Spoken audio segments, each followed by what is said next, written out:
بسم اللہ الرحمن الرحیم۔ دیکھنے اور سننے والوں کو السلام علیکم۔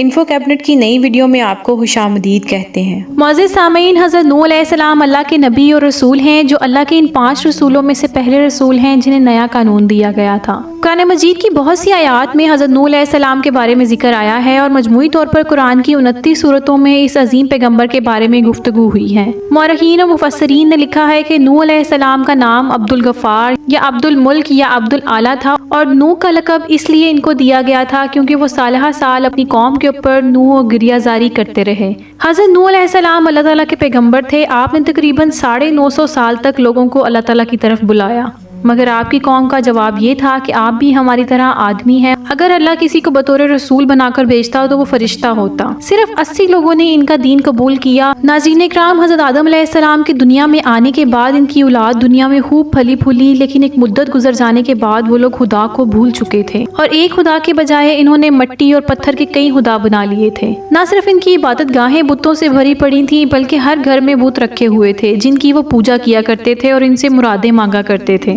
دراصل یہ حضرت نوح علیہ السلام کی قوم کے گزرے ہوئے نیک لوگوں کے بت تھے۔ ان کے فوت ہو جانے کے بعد شیطان کے بہکاوے میں آ کر عقیدت مندوں نے ان کے بت بنا کر گھروں اور دکانوں پر آویزاں کر لیے تھے تاکہ ان کی یاد تازہ کر سکے۔ جب یہ لوگ دنیا سے چلے گئے تو شیطان نے ان کی اگلی نسلوں کو شرک میں ملوث کر دیا اور وہ اپنے باپ دادا کی بنائی ہوئی تصاویر کو پوجنے لگے۔ حضرت نوح علیہ السلام نے اپنی قوم کو اللہ تعالیٰ کے احسانات جتلا کر سیدھے راستے پر چلنے کی تلقین کی اور ان کو بری راہ سے منع فرمایا۔ ان لوگوں نے حضرت نوح علیہ السلام کا مذاق اڑایا اور کہا کہ بھلا یہ بتاؤ تم نبی کیسے بن گئے؟ تم تو ہمارے جیسے گوشت پوست کے بنے ہوئے انسان ہو اور ہم ہی میں پیدا ہوئے ہو، تو تم میں ایسی کون سی چیز ہے جسے تمہیں نبی سمجھیں؟ اگر خدا کو نبی بھیجنا ہوتا تو وہ کسی فرشتے کو نبی بنا کر بھیج دیتا۔ حضرت نوح علیہ السلام نے اپنی قوم کو اللہ تعالیٰ کے احسانات جتلائے اور کہا کہ تم کو چاہیے کہ ان بیکار بتوں کی پرستش چھوڑ کر ایک خدا کی عبادت کرو۔ میں اس کی تم سے کوئی اجرت نہیں مانگتا، تمہاری ہی بھلائی کے لیے تم کو نصیحت کرتا ہوں۔ لیکن ان پر کوئی اثر نہ ہوا، بلکہ حضرت نوح علیہ السلام واز فرماتے تو ان کو مذاق مستی میں اڑا دیتے، کانوں میں انگلیاں ٹھونس لیتے تاکہ ان کی آواز کانوں میں نہ پہنچ جائے۔ صرف چند لوگ تھے جو آپ پر ایمان لائے تھے۔ قوم کی یہ سرکشی اور نافرمانی دیکھ کر نوح علیہ السلام نے اپنے رب کو پکارا اور کہا کہ اے اللہ، میں تو اس قوم سے تنگ آ گیا ہوں، اب تو ہی ان سے بدلہ لے۔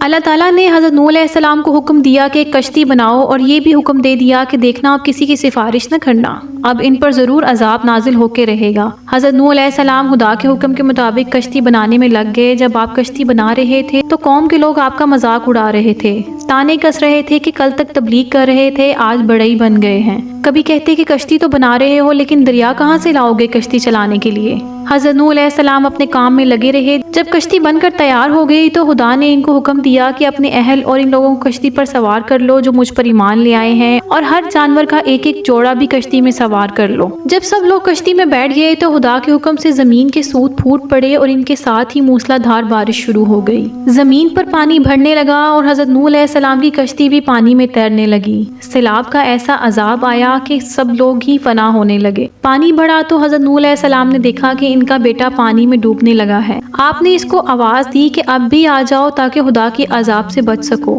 مگر اس نے جواب دیا کہ تم جاؤ، میں کسی پہاڑ کی چوٹی پر چڑھ کر اپنی جان بچا لوں گا۔ پانی تھا کہ تھمنے کا نام ہی نہیں لیتا تھا۔ دنیا کے نافرمان اور سرکش لوگ اس سیلاب میں فنا کی گھاٹ اتر گئے۔ حضرت نوح علیہ السلام کی کشتی جودی پہاڑ کی چوٹی پر جا کر ٹھہر گئی۔ اب خدا کے حکم سے سیلاب تھم گیا اور زمین نے سارا پانی اپنے اندر جذب کر لیا۔ اب خدا نے حضرت نوح علیہ السلام کو حکم دیا کہ کشتی سے اتر جاؤ، تجھ پر اور وہ لوگ جو تجھ پر ایمان لائے ہیں ان پر ہماری رحمتیں برکتیں نازل ہوں گی۔ چونکہ اس طوفان میں دنیا کے تمام لوگ ہی فنا ہو گئے تھے، صرف چند لوگ ہی زندہ بچے تھے، اس لیے حضرت نوح علیہ السلام کو آدم ثانی بھی کہا جاتا ہے۔ ان کی اولاد ہی اس وقت دنیا میں آباد ہے۔ حضرت نوح علیہ السلام کے 3 بیٹے طوفان سے بچ گئے تھے کیونکہ وہ مسلمان تھے۔